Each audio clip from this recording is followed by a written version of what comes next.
Those who watch it at 67, we'll probably expect another 10 or so. They'll probably wander in the next few minutes. Yep. All right. So good evening, everybody. I'm Mark Chipman, the only person here who's not from 7070, who doesn't know the district governor, is Frank Adamson. But it is great to be here tonight. And hopefully we might get a couple more people from outside the district. We have 500 people on our Facebook Great Lakes Watershed Cleanup private page. There's 500 people in there. I know many people were suggesting they're going to try to make it tonight. But welcome to the District 7070 Environmental Action Committee Earth Day event. Now Earth Day is actually tomorrow, but we wanted to kick things off. So this event leads us into Earth Day tomorrow and the Great Lakes Watershed Cleanup starting this month to early June. So we are actually delayed a bit in our district, of course, with what's going on in Ontario, but many clubs are going to target the end of May and early June to have their Great Lakes Watershed Cleanup event. So back when I was planning or being trained for to be a district governor, obviously I didn't do too well, but I was training for a while at one time, and I was with Frank Adamson, and he and I were sitting around having a beer in San Diego at the hotel there where the conference was taking place. And Frank said, I'm going to be DG for 7090, which is mainly the Niagara region and in upper New York State. He says, I've got this idea.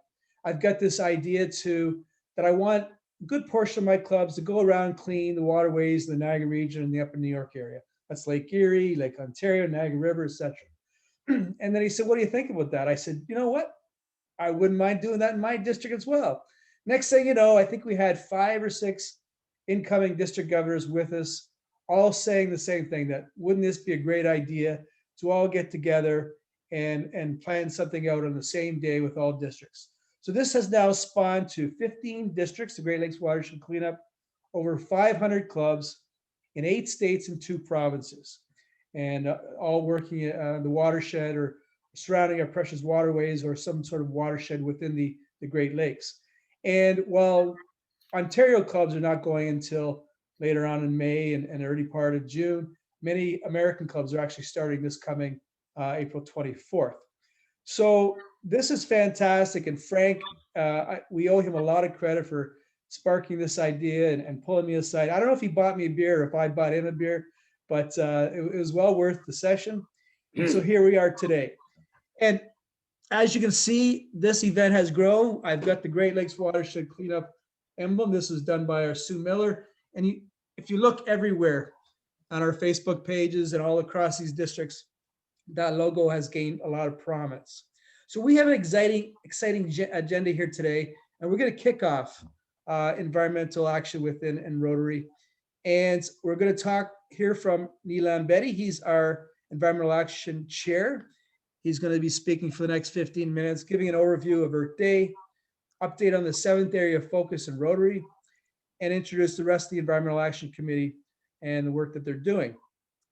We're then going to hear from Mark Fisher. He's the CEO of the Council of the Great Lakes, and he's going to give a presentation on the importance of the Great Lakes, particularly the health and vitality of the Great Lakes to Ontario and neighboring states, as well as the multi-jurisdictional cooperation that's required to manage this shared resource. And then we're going to hear from none other than Sam Dema. Sam is a Durham region boy. He's not from Whitby, where I'm from. He's from Pickering, which is okay. We'll give him that. But he is a Durham region boy. And we're so happy to have Sam here as well. He has founded an organization called Pickways. He's the founder, and he'll talk about his community cleanup initiative, very much similar to the Great Lakes Watershed Cleanup. And that has caught widespread attention. And he's an entrepreneur, a youth coach.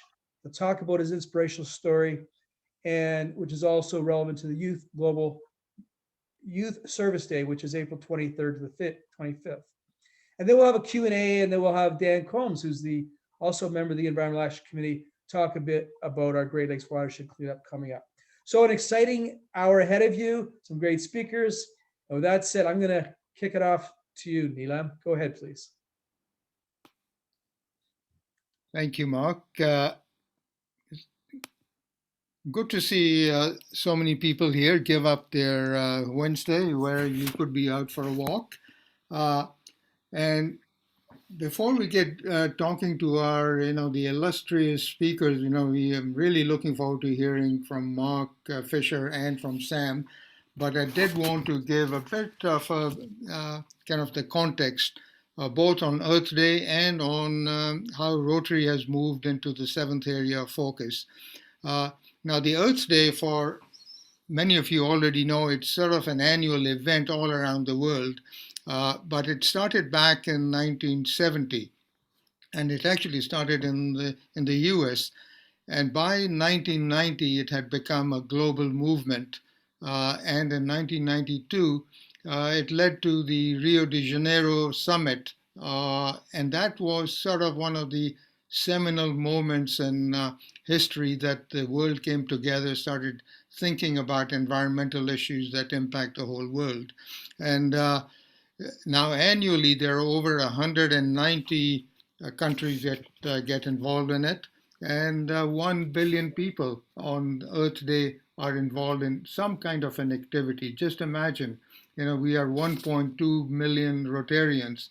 What if we could snare some of those billion people, even a fraction of those, into our our uh, kind of organization? Now, the overarching issue right now for most of you, as you hear, is climate change.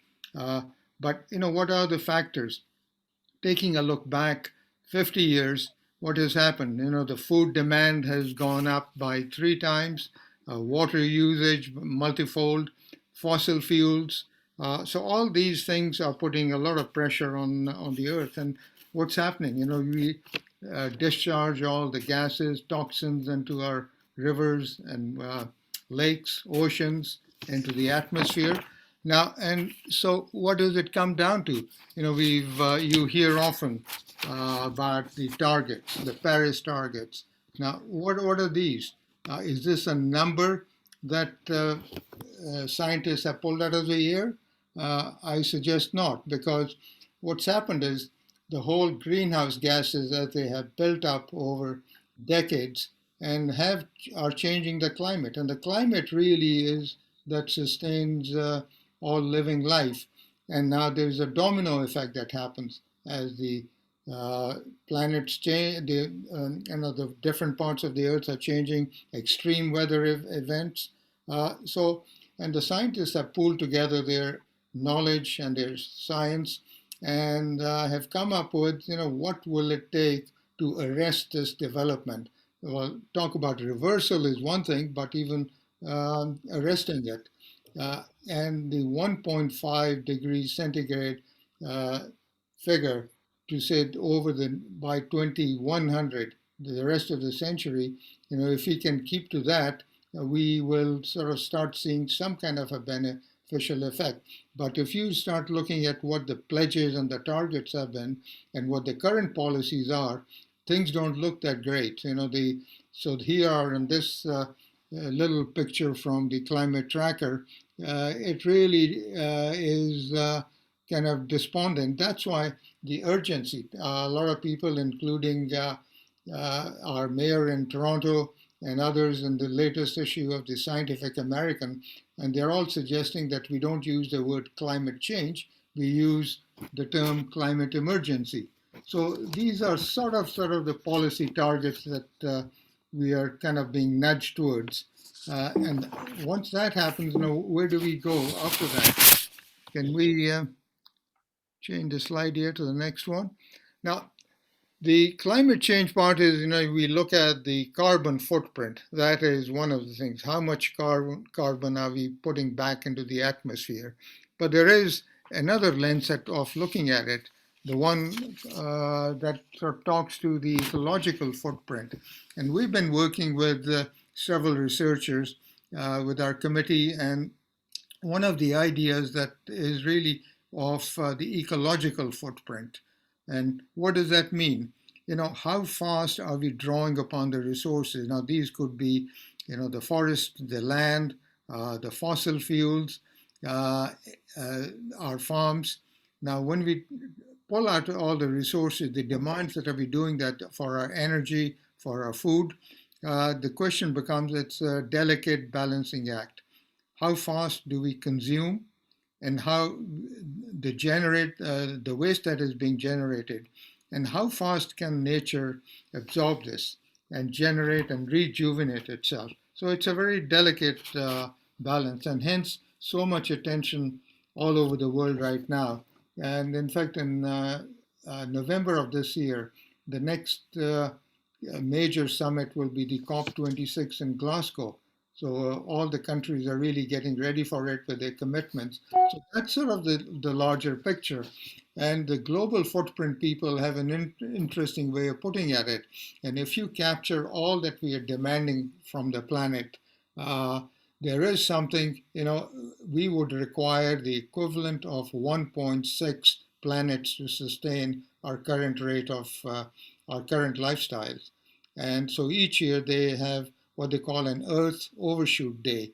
And it happens, it's been gradually coming down sooner than, rather than December. Right now, I think it came down to around August.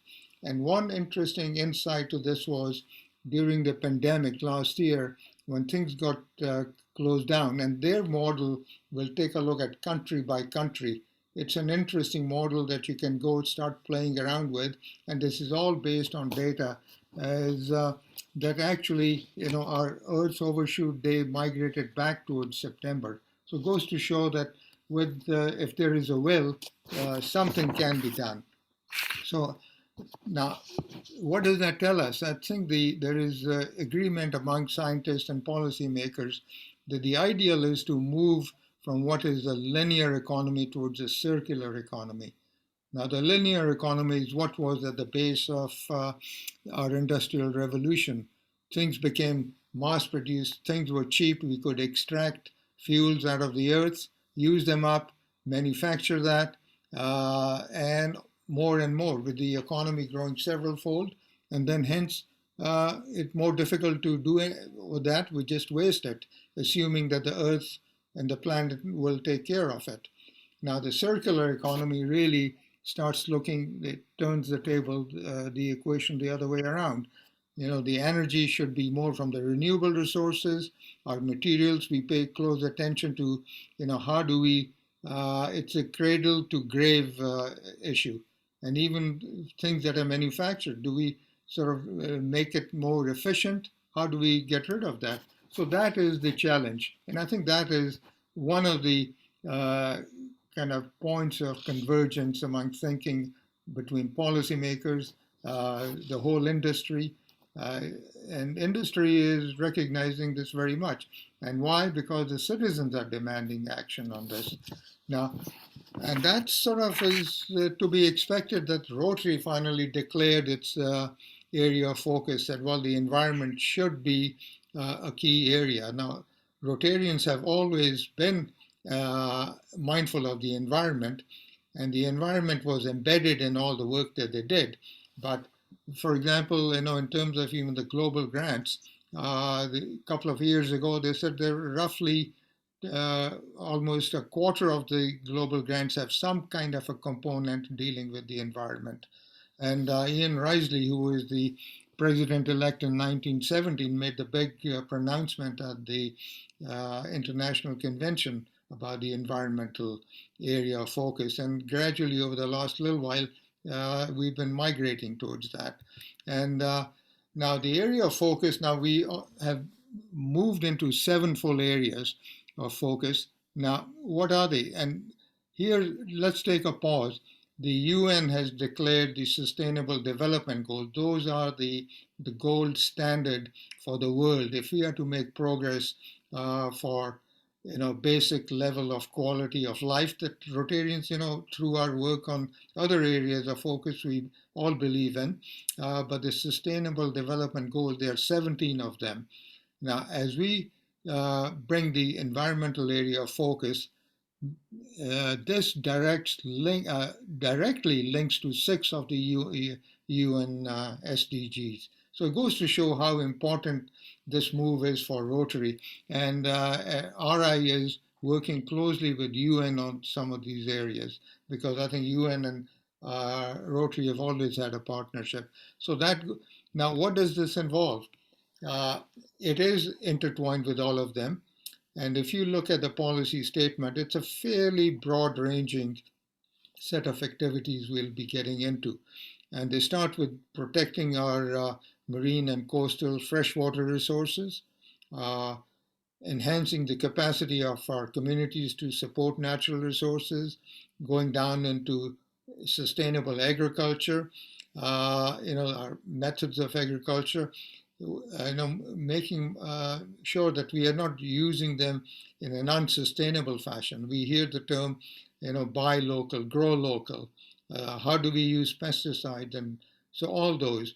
Addressing the large issues like climate change, uh, uh, renewable energy, advocacy. Now, advocacy, I know Rotary has always been politically neutral, but here there are conversations. Rotary is using the word climate change with quite freely because they say we are advocating on behalf of the environment and environmental justice issues. For example, health of people exposed to toxin, those are really huge issues in some parts of the world.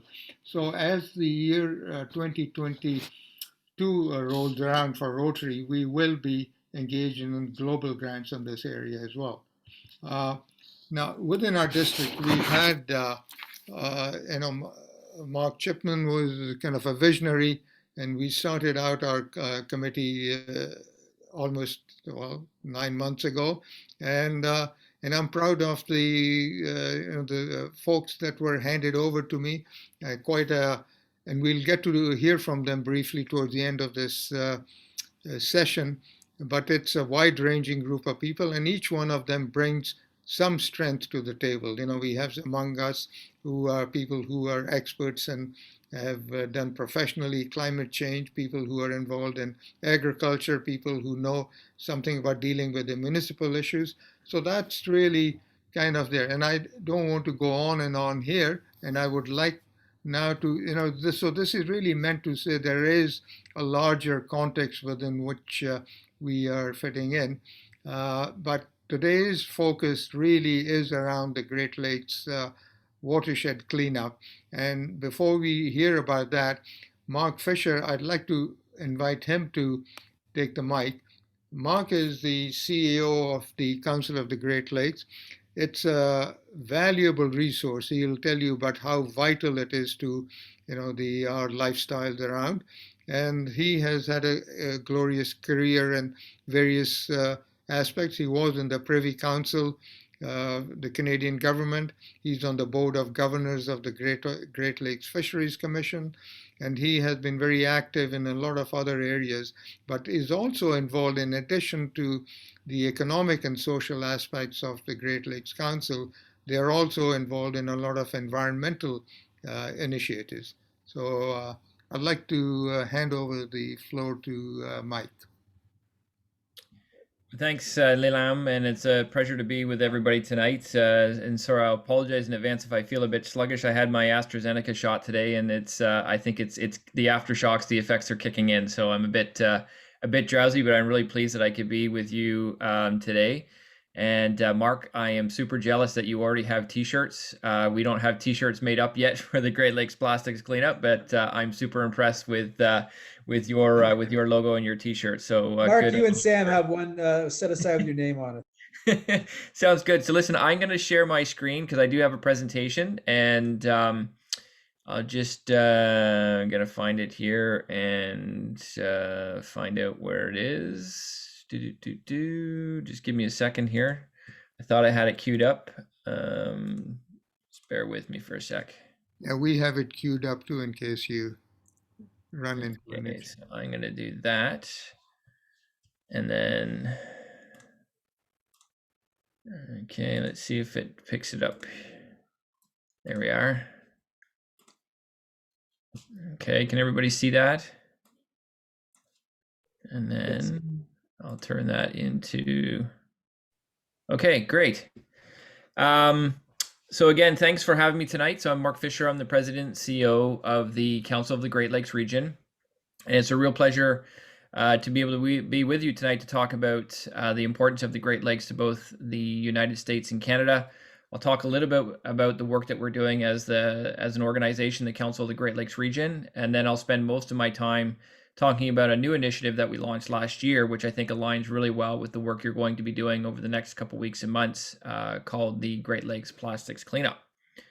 So a little bit about the Great Lakes region. As Mark had indicated, the Great Lakes region is made up of 8 states, New York to Minnesota, as well as the Canadian provinces of Ontario and Quebec. It's a region that is home to roughly 107 million people.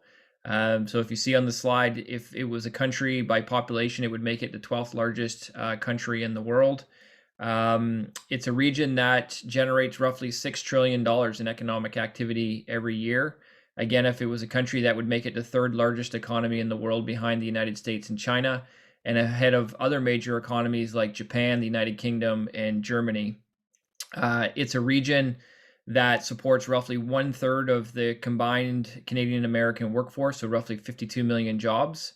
And obviously, the Great Lakes themselves, the 5 Great Lakes, are really at the center of this region, holding 21% of the world's surface freshwater and 84% of North America's surface freshwater. So it's an incredibly important economy to both countries, and obviously a globally significant natural resource right here in our own backyard. And so the Council of the Great Lakes region was formally established in 2013, and we are organized as 3 entities. We have Council of the Great Lakes Region Canada, which is a nonprofit, the Council of the Great Lakes Region USA, which is a 501c6, which will be familiar to Frank from Buffalo, as well as a 501c3 charitable foundation. Together, those organizations form the Council of the Great Lakes Region, which makes us binational, and we're governed by a singular board of directors, 9 Americans, 9 Canadians. And the council was set up really to serve as a forum to bring industry together alongside government, local, state, provincial, federal, as well as academia, universities and colleges, and the broader nonprofit sector, both environmental groups and industry associations, to really think more strategically about the Great Lakes as a shared economy, and what more can we do across borders and sectors to really strengthen this region's long-term competitiveness in a globalized economy. But it's also, how do we work together across sectors and borders to protect the Great Lakes and the environment for future generations. And we really do that through 3 main activities. We serve as a connector and a convener. In a normal year without a pandemic, we host an annual conference called the Great Lakes Economic Forum. And we also host virtual dialogues and discussions throughout the year, and largely because of the pandemic. In fact, we have one coming up on April 29th, which is focused on electrifying the Great Lakes region and the promise of EVs, but also talking about the importance of developing green batteries and the sustainability of supply chains going into electrifying the region. And so through our events, obviously, we are developing a wide range of different community of interest to talk about a range of different issues, from shifting to a clean energy future to looking at how this region can grow more food sustainably to feed an increasingly hungry world. We look at issues like the future of work and how the region can be a global leader in skills and talent development, innovation, and entrepreneurship. There's quite a broad range of socioeconomic and environmental issues that we talk about, and building communities of interest that really want to work together and sort of take action across borders on those issues. And then second, we serve much like a think tank and a chamber of commerce for the region in producing public policy papers and presenting findings and recommendations to government, again, on how best we can work together across borders to improve the region's competitiveness and sustainability. And then thirdly, again, in sort of a non-pandemic year, we spend a fair amount of time in Washington and Ottawa at the state provincial level, educating government officials about the importance of the region and, how we can, again, really work together across borders to really move this region forward. So that's just a little bit about the Council of the Great Lakes region. And the region itself. So plastic waste. So over the last couple of years, we've been doing a lot of work with our academic and research partners. As the conversation was growing globally about oceans plastics, and what we found through this research was quite concerning. As Neelam said through the slide on the circular economy, we still find in this region, after decades of recycling, that 80% of the region's waste is being lost to landfills. And unfortunately, it's also being lost to the environment, and particularly plastics. And in fact, through the research with our university partners, we found that upwards of 10 million kilograms or 22 million pounds of plastics could be entering the Great Lakes every year. And we certainly see in some parts of the Great Lakes, particularly the lower Great Lakes, where it's more urbanized, microplastic concentrations that are almost on par as what we see in the ocean garbage patches. And when we look at the challenge of plastic waste being lost to the environment, we certainly see that being in part attributed to recycling or limited recycling, and reuse opportunities. What is more challenging is that the studies indicate that it could cost $400 million annually to clean up and curtail plastic pollution, either through beach and waterway cleanups like the initiatives that you're about to undertake, public anti-littering campaigns, looking at new technologies for stormwater capture, but also advanced recycling infrastructure to be able to capture the value of plastics, in our recycling stream, because that recycling stream is very different today than it was, when we first started recycling, when we were dealing with very basic paper products and other materials. It's become a lot more complex over time. And so our ambition through the Great Lakes Plastics Cleanup is really twofold. One is currently it's the single largest deployment of litter capture technologies in the world. And it really, it's an initiative that really aims to employ a unique combination of technology deployment in terms of C-bins, which you see on the screen, which is basically a floating trash can, and another device called the litter trap, which fits in your stormwater grate. But through a combination of using technology and data collection and engaging local communities, we really are trying to find meaningful solutions to a critical issue facing the Great Lakes region. And with the litter capture technologies, which are able to collect up to 4 kilograms of debris a day, we certainly aim to have a device in every major marina on the Great Lakes, and trying to create a broad network for litter removal, but also a network that is able to deepen our science and research about the plastics in our environment, and be able to raise public awareness about how this material is finding its way into the environment. The Great Lakes Plastics Cleanup is a joint venture. It was launched by the Council of the Great Lakes Region and Pollution Probe, which many of you might be familiar with, being from the Toronto area. It's Canada's oldest environmental charity. There are a number of different strategic partners involved, including Boating Ontario, Georgian Bay Forever, Toronto Zoo, universities like the University of Toronto and Western, and colleges like Lambton College. And we wouldn't be able to do the work that we do without the generous support of the Ontario government, Environment and Climate Change Canada, and contributions from Nova Chemicals. So through the first year, which was last year, we were able to really develop some interesting collaborations across a range of different organizations in order to really try and focus on cleaning up and ending plastic waste in the Great Lakes. And through our work and our investments, we've been able to secure a total of 26 marina partners along Ontario's Great Lakes shoreline and other major waterways. And you can see on the map to the right some of the locations of those marinas. We're certainly looking to expand our sites in future years, including this year. Obviously, the pandemic has slowed us down a bit. And really, at each of these sites, there's three things that are happening. One is we're installing, a C-bin, and in some cases a litter trap as well. And then we're using those devices again to monitor daily what is showing up in those traps.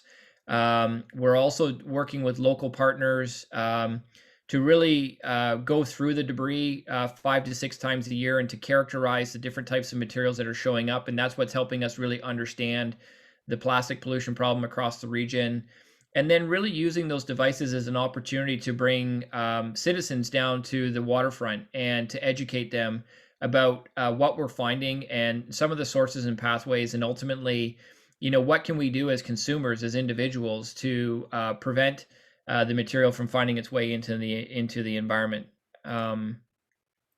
So just looking at some of the materials that we collected last year, obviously this initiative goes beyond just collecting and removing litter.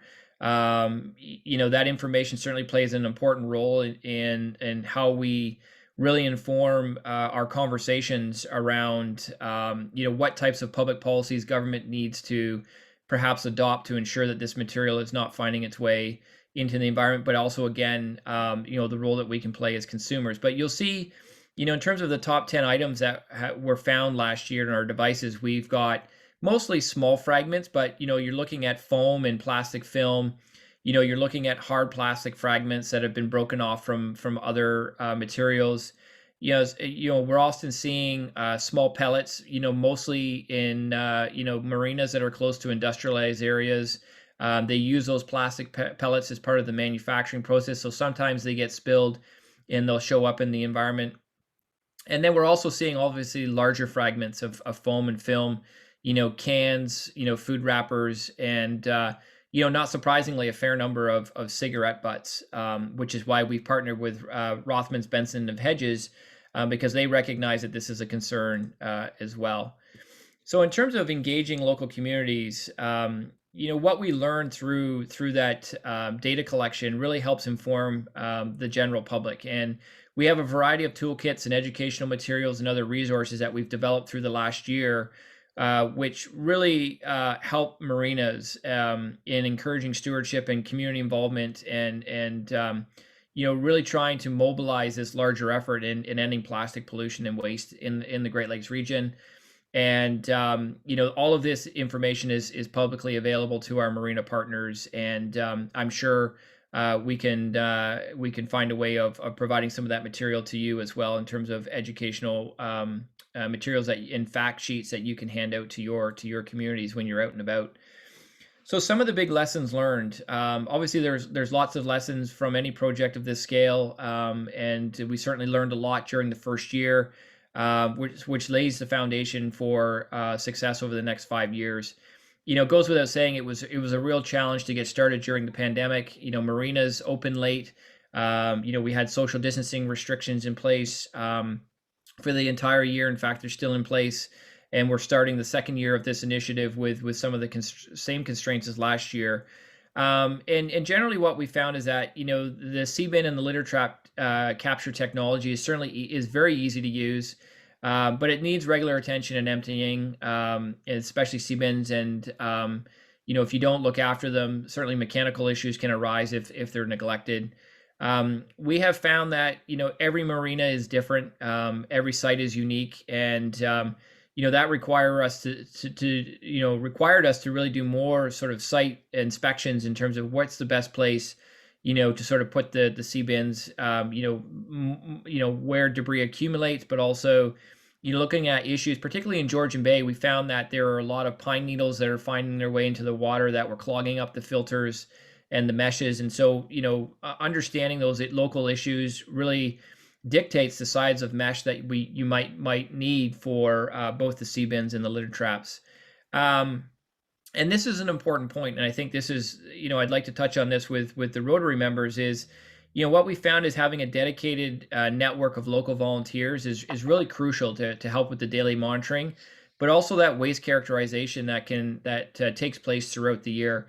We went into this with a working assumption that a lot of the marinas might be able to take on that work on their own, or some of the university partners. But what we have found is that, operating a marina during the summertime, it's busy. And I think we're trying this year and for future years, trying to, much like road cleanups, try and find community groups that can adopt a C-bin, adopt a litter trap, adopt a marina, and really work with our marina partners throughout the region and help us with some of that more tedious work throughout the year, and really take some of that pressure off of our marina partners who are focused on getting boats in the water, maintaining boats, and making sure that their members are having an enjoyable experience on the waters. And then finally, marinas, while they're certainly an excellent local partner, they require support, particularly in communications and how to organize events. And to help them tell the story of the plastics challenge that we see in the Great Lakes and their local watershed. So lots of lessons learned that we are starting to think about and apply for year two. So in terms of next steps, obviously continued collaboration and support for participating marinas and communities. We're looking to find new marina partners across the Great Lakes with an initial focus on Ontario, and trying to explore new opportunities and collaborative partnerships, potentially with Rotary Club and other local partners. And the devices themselves are fairly inexpensive, and so through a combination of finding different funding partners that can help us buy more devices and participate with join up with more marinas. We hope to be able to find more community partners at the same time that will allow us to really expand this initiative. So I'm going to stop there. And, again, I just want to applaud you for undertaking your Great Lakes watershed cleanup. I think it's happening at a really important time. And a lot of people are starting to focus on this challenge that we see before us in the Great Lakes region. I feel like we're addressing the issue early enough where we can actually make a big difference if we work together across the region, and really try to set a target over the next 5 to 10 years where we can hopefully find no more plastics washing up on our Great Lakes shoreline. And so I think through our collective efforts, we can get there. And again, really appreciate the opportunity to speak to you today. And I had the pleasure of speaking with some of your U.S. colleagues on the weekend as they get ready for their watershed cleanup. And if there are any questions, I'm happy to entertain some questions. So thank you for the opportunity, Mark and Neelam. Thank you, Mark. If you don't mind, if you could hold on, and we'll have questions after Sam's presentation. Sure. An excellent overview of the importance of your organization, but encouraging to know that despite the social and economic focus or the origins of the council, the environment is a key issue. So I'm sure we'll have questions on that. Sounds good. And I'd like to sort of transition off to Sam Dema, as Mark Chipman already mentioned. He is one of our local heroes here. He has a very interesting story, a professional who was aspiring to be a professional soccer player, adversity, and ended up pivoting and changing. His lessons are really he's a role model, and no wonder he's talking to a lot of young people. And this is a timely presentation for us to hear, because in Rotary we are always looking towards the younger people.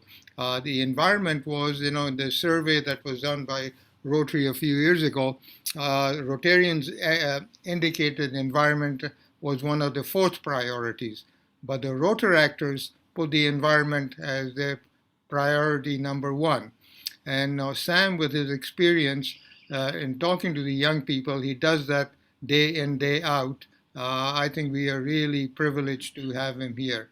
So Sam, and he's also the founder of a local cleanup NGO called Pick Waste. So I'll let Sam take the floor and tell his story. Neelam, thank you so much. I know everyone can't unmute themselves and give anybody a warm welcome, so I'll just give one for everybody. Mark, phenomenal presentation. I would love to connect with you afterwards and see if we can't get some stuff happening in Pickering as well. You're all probably wondering, who is this guy that looks like he might be the same age as my grandkids? So I'll give you a little bit of a story or a background. But before I do, I want you to close your eyes and do it with me, because now mine are closed, so I can't actually see you. And I want you to think back to a moment in your life. This might be a long time ago, but think hard. I want you to think back to when you were really young and somebody asked you the question, what do you want to be when you grow up? Go ahead and open your eyes and type whatever came to the front of your mind into the chat box. What was the thing? You know, when you were younger and someone asked you the question, no, Nilam, what do you want to be when you grow up? Or Ravi, what do you want to be when you grow up? Or Linda, what do you want to be when you grow up? We got marine biologists, teachers, pilots, engineers, athletes, doctors, astronauts, librarians. And I'm still trying to figure it out. And he's read 3,000 books as well on the journey. If I could travel back in time, like Nilam alluded to earlier, I would have told you I wanted to be a professional soccer player. I didn't do any extracurriculars at school, which was terrible. I didn't get involved in any social clubs. I didn't have large groups of friends. I never even owned a gaming console. You know, my dad laughs today and says, neither did I when I was a kid. And I said, yeah, but they didn't exist back then. But everything I did was geared towards this idea of playing pro soccer. And by the time I was 13, I moved to Italy for 6 months to pursue that dream. And by the time I was 17, I had a full ride scholarship to a Division I school in the US. And to keep this story a lot shorter than it usually is, I ended up in the span of 2 years in my senior year undergoing 3 major knee injuries, 2 surgeries, and getting diagnosed with something known as FAI, Femoral Acetabular Impingement. And what this condition is, or was described to me by my doctor, is that the heads of my femurs weren't actually round, and it was tearing up the cartilage in my hips. And so I ended up undergoing 2 surgeries on my knees. I didn't operate on my hips, and I decided to stop playing sports. And I joke about it now, but you know, back when I was younger, my identity was so attached to soccer that people used to call me Soccer Sam. And that was actually my email address when I was going through elementary school. And when I was in one of these toughest moments in my life, trying to figure out what the heck am I going to do? How can I give back? Or what is it that I'm going to work on next? What is my next challenge going to be? I was so lucky that I had a grade 12 world issues teacher. His name is Michael Loudfoot, and he's actually retired now, but we still stay in touch. And it was April of 2017 while I was sitting in his class, and he was speaking about figures in history who have massively changed our world. And I remember him vividly grabbing a piece of chalk and writing their names down on his blackboard. And I did this presentation 3 years ago in Vancouver, very similar to a group of students. And after I said the word chalk, this girl from the back of the gym raises her hand, interrupts me, and yells, Sam, what's chalk? Oh boy. I explained to her what chalk was, and we kept going on with the presentation. But underneath their names on the blackboard, my teacher wrote down their greatest accomplishments. And under their names and accomplishments, he listed the actions they took. And then he challenged us to try and figure out what was it among this group of people that enabled them to make a massive change. And I remember being super engaged in his class, leaning forward and whispering under my breath, saying, Sir, what is it? What is the one thing? And it's almost as if my teacher heard me whispering, because he got up from the corner of the room. He walked directly into the middle of the class. And by the way, he was one of those teachers that wore the sandals with no socks. And he looks at me right in my eyes. And he says 3 words that I'll never forget. Small, consistent actions. He says, you want to make a change? You want to make a difference? You want to change the world? All you need to do is take a small, consistent action. And I remember walking home from school for the next 2 weeks asking myself, Sam, what can your small action look like? And I had absolutely no idea until while I was walking home, a coffee cup blew across the sidewalk. Now, I'm sure you could all guess the brand. I won't tell you what it is, but I will tell you this. After I picked up the cup, I rolled up the rim to win. And I didn't win any coffee, donuts, or a bike, but it was in that moment that I realized this is a small action. I walk home from school every day. I'm going to start picking up trash. 4 months later, a good friend sees me. He's like, Sam, what the heck are you doing? Let's do something with this. And so the summer of 2017, we started a volunteer initiative called Pick Waste, because I live in Pickering and we pick up garbage. It's good marketing, right? It's great marketing.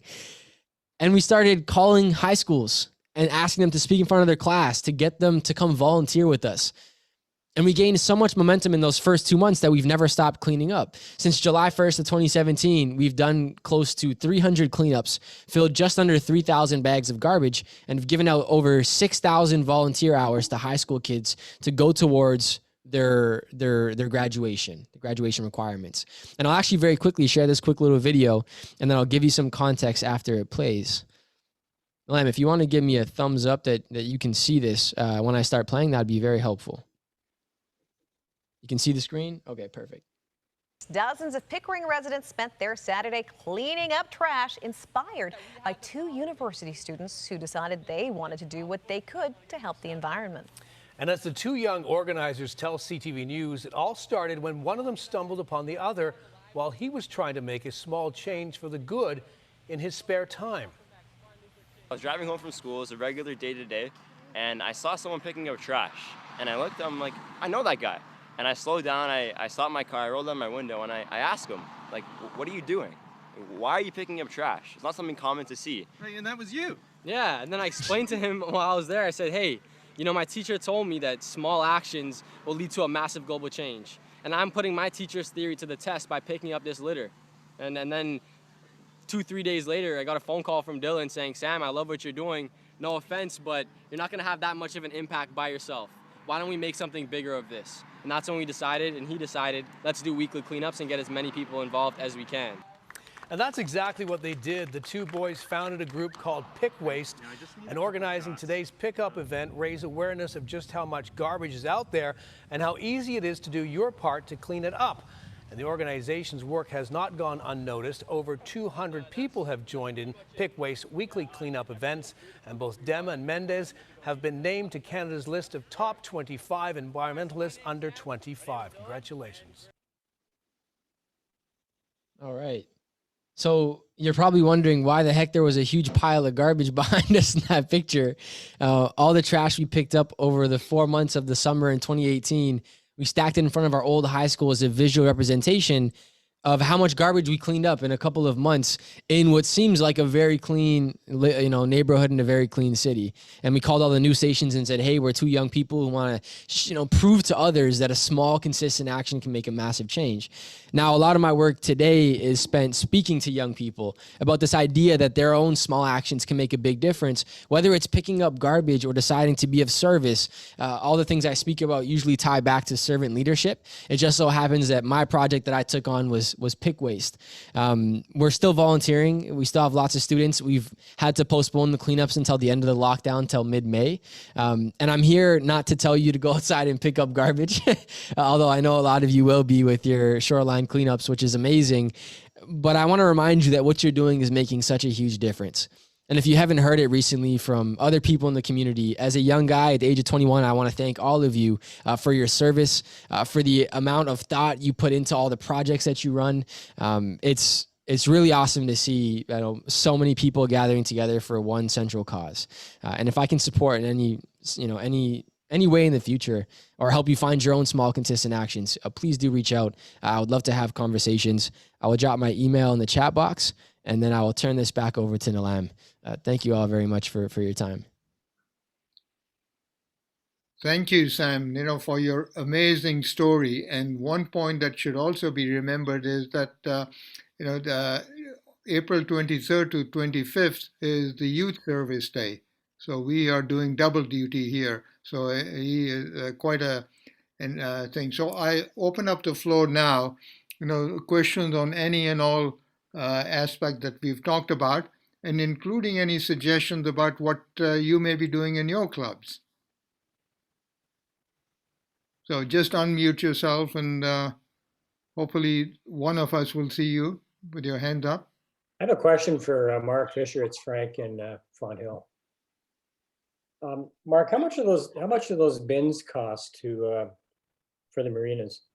Yeah, the sea bins cost roughly $6,500, and they're made of all recycled plastic. And once they're installed, they also have a filter as well. So if petroleum products get spilled in the water, there's actually a sponge that can absorb that material in addition to it collecting litter in the water. The litter traps, which go into the storm grate, they cost about $400. Okay, thank you. Mark, do you have a listing or have you provided to Neelam? I think you and him are becoming good buddies. You were at the conference together last weekend. Have you provided him with a list of harbors where you actually have those devices located where you could be looking for some assistance, possibly from Rotarians in the area? For sure. So in the chat, I included the URL for the Great Lakes Plastics Cleanup. And on that site, we have all of the marinas that we're currently partnering with on that site. So you can see the current locations. And then we are looking at deploying another 11 devices this year, hopefully, to new marinas. And we're just looking at sort of where we are geographically in some areas that we want to be this year and in future years. Okay, so between Frank and our fellow DGs and all the other districts and this particular district from Etobicoke to Picton, we could probably have all those covered if you do need some assistance there.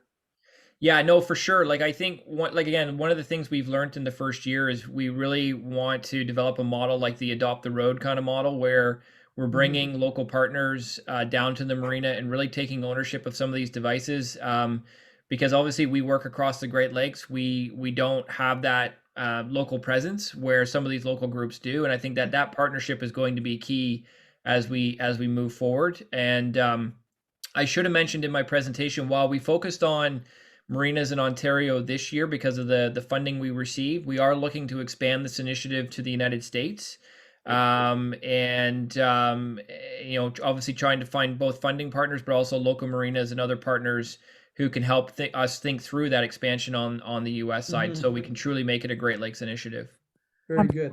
Can I ask a question? This is Elsa B from 7040 in Kingston. Welcome, Ontario. Elsa B. I just wanted to say hi to you. Great to see you. Hi, yeah, great to see you too. In Kingston, we have we have a lot of yacht clubs with sailboats, and I think you'll have a lot of traction there because people are interested in keeping the environment clean as well. So what is the process if a yacht club, for example, wants to be part of this? Well, the best thing to do is just to start a conversation with myself. And so if you want to reach out to me through my email, I'd be happy to start that conversation. And, Kingston is an area that we've been interested in. We just, signed a membership with Queen's University. And so we've been looking at ways of engaging them as well. So happy to start that conversation and see where we go. Excellent. Thank you. I have a question for Sam. Cindy. Sam, do you do outreach to the other high schools in Durham? Yeah, so we've spoken in front of almost all of them. We now know all of the guidance counselors because they recommend to their students that they come volunteer with us. Some of our cleanups right before COVID hit, we're reaching like 50 students. One of the things that we think is so important about doing them locally and in public areas is because when you see someone driving by and you see 50 kids Saturday morning at 10 o'clock picking up trash, it starts to change your perspective of what the correct behavior might be to do. If you're about to throw your cigarette butt out the window and you see 50 young kids picking up cigarette butts, maybe you change your decision, and maybe it changes the way you think about litter or think about the things you use. But yes, to answer your question, we've hit most of them. But if you have connections, places, I would love to have a conversation. Okay, thanks. Yeah, you're welcome. Hey, Mark, I've got a question for Sam. Sam, the great work you're doing is really mitigation. So you're cleaning up for poor behavior of other folks. Yep. You must have given a lot of thought to adaptation. So how do we help adapt behavior so that you're not out cleaning up after people? Yeah, great question. And I don't know that I have the right answer. I think Mark might have an even better answer than I do on this one. A lot of my efforts have been focused on young people. I believe that if I can be a role model to youth, I hope that as they grow up, they become the people that make the decisions not to litter. I think tackling the entire population in terms of adapting and changing their behaviors is another totally different conversation. I don't even I don't even know where to start with that one, Bob. Great question. But yeah, the work I'm doing is more so right now focused on the young people themselves. Yeah, I mean, Mark, do you have anything to add? Mark Fisher? I mean, you might have some great advice here. Yeah, no, great question, Sam. And I think that youth engagement is so important. I would say that, even after years of recycling, we still need to do a better job of really educating individuals and consumers about the importance of proper waste disposal and recycling, and that anti-litter message, reduce, reuse, recycle. We've kind of lost that message along the way, unfortunately. And I think, as Neelam pointed out in his opening presentation, that shift to a circular economy and moving away from that take, waste, make, dispose kind of mindset, and creating more circularity within our systems to, capture that value in a more effective and efficient way is going to be important. And that's another initiative that we actually just launched a couple weeks ago called Circular Great Lakes, which is really trying to work with industry and government in finding the right policies, the right infrastructure, to really create that circularity in a region like the Great Lakes. So there's a lot of things that we kind of need to be doing in unison, but that public engagement and public education is still such a critical piece. It's Mike Anderson from Quinny Sunrise. Just more of a comment than anything. My observations a lot of time with a lot of litter, and as a property manager, we manage a 450 unit complex. And what I see most of the time is a great deal of the litter, at least I bet you 3/4 of it, is from recycling trucks that are emptying bins and litters blowing. And it seems like every Wednesday, which is our pickup day, it seems to be a windy day. And we have residents that don't pack their blue boxes properly, and a lot of the litter blows out. So there's some changes that we need to make in the process of recycling. I'm also a little frustrated too with recently we've had a lot of ads on the radio about things that our local recycler won't take, small pieces of plastic. So they're saying that small little pieces of plastic fall through the conveyor belts, and they're not wanting that, and they're wanting that to go to waste. So I think we need to have some dialogue about recycling. I want to recycle everything that I can that comes through my household, but I'm a little frustrated at the fact that a lot of that stuff I'm being told now they don't want, because it ends up going to trash as opposed to back into something to be reused. So it's not all just people being throwing stuff out the window. There's still some of that, and there's still some education, as Sam indicated. But I think we need to do a better job of recycling in general.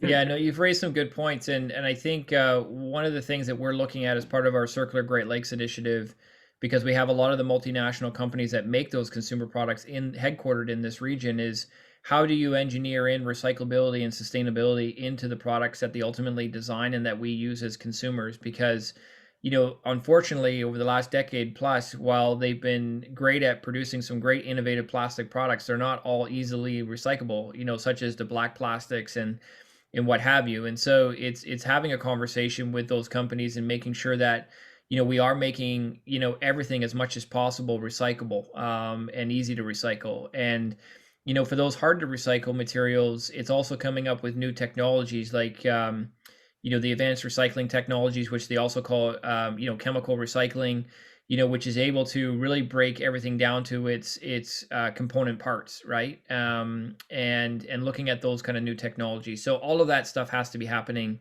at the same time. You're absolutely right, Michael. Thank you.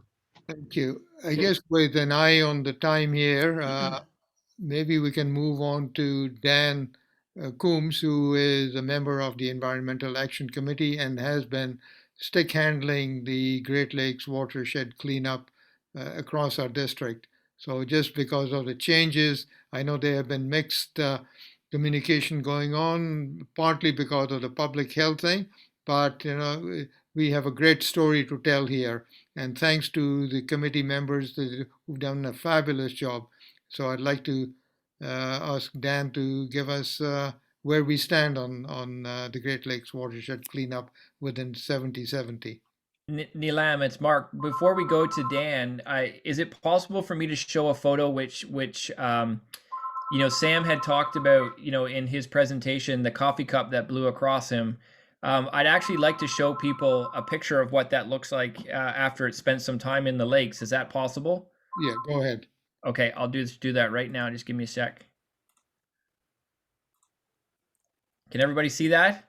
So that's the inside of that coffee cup after it's the paper has basically melted away after being exposed to water. So it's not a paper cup. It's a plastic cup. Oh. Wow. Yeah, and one can only imagine what it's doing to the living organisms in the lakes. Yeah, thanks for allowing me to do that. I thought that would, I wouldn't say impress Sam, but just to give him a different perspective about that coffee cup. Wow. Pretty hard to roll up the room on that one, Mark. That's for sure. So thanks very much, Neelam. I'll just take a few moments to give an update on the Great Lakes Watershed Cleanup event in our district. When news of the initial 4-week lockdown was announced, we sent a one-pager to all our Great Lakes contacts, presidents, AGs. It was a good way to ensure we were all on track and to communicate the new dates that we were thinking of.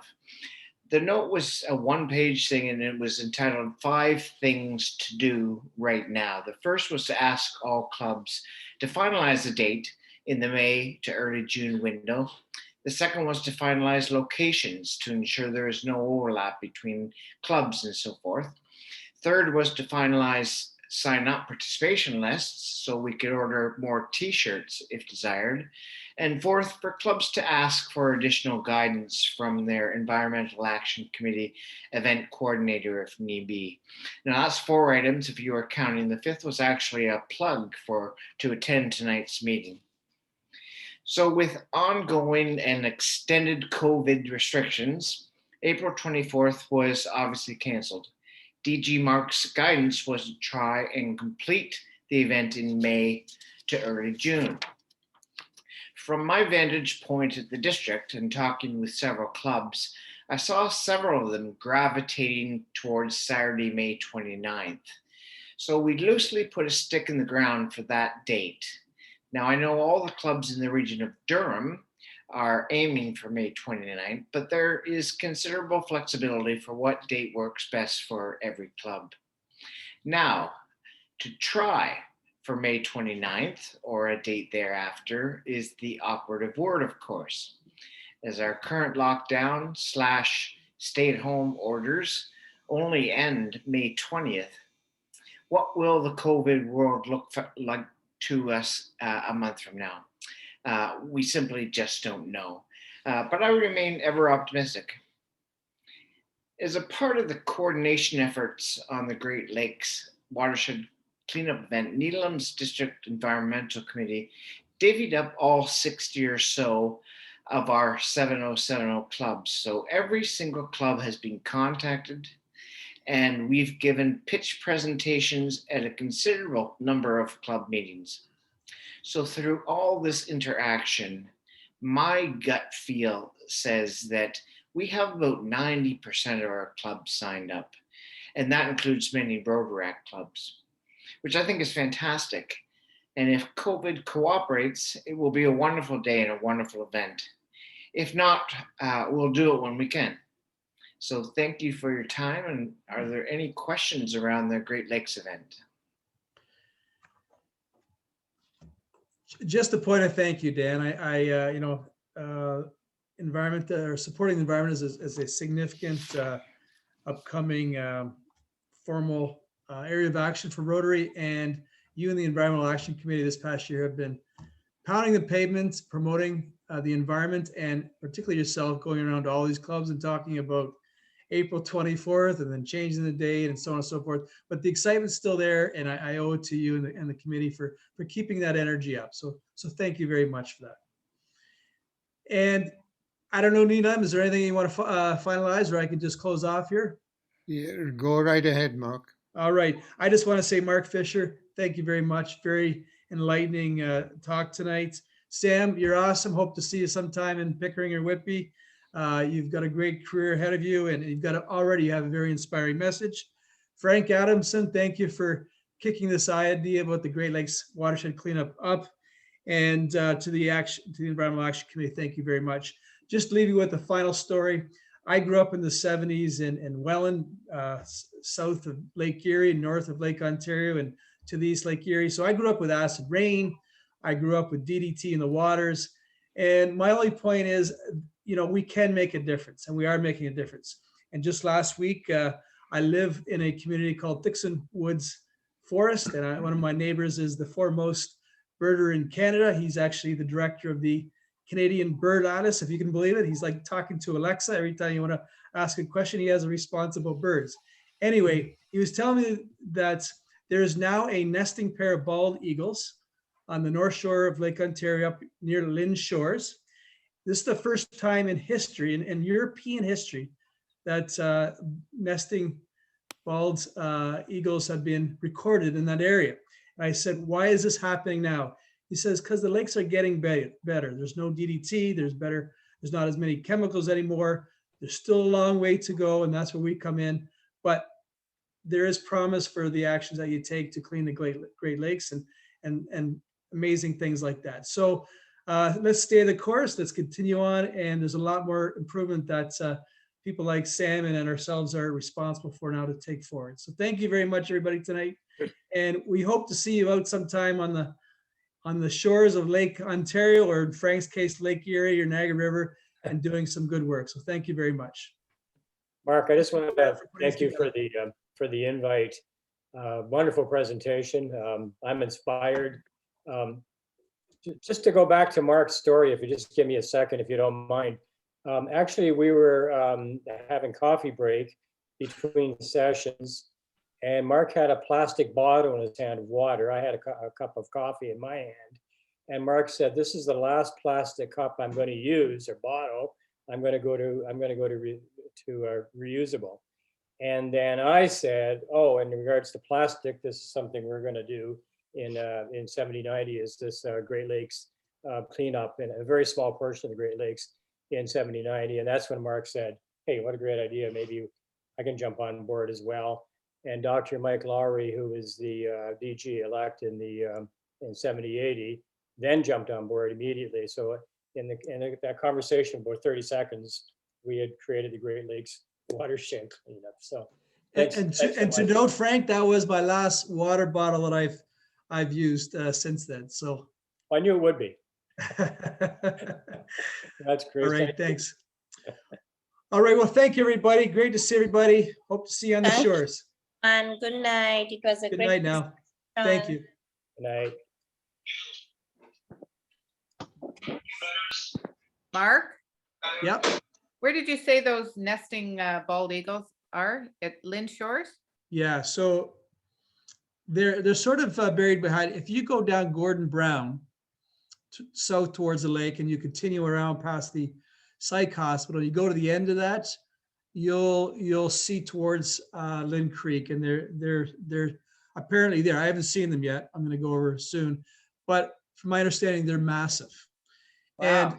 And with Frank Addison, there's a lot now in Lake Erie, the shores of Lake Erie. In fact, I think they're one every, I don't know, half a mile, whatever natural range they have. They're situated every so often along their natural range. But this is the first time, and since Europeans have been here in 1600, no bald eagles have nested on the shores of Lake Ontario. We had one in our area in the summertime, and my neighbor thinks it was that bird who found a partner and nested in Lynn Shores. So pretty cool story. Yeah. Let us know if you find it, Mark. We'll go looking for it too. Yeah. Yeah.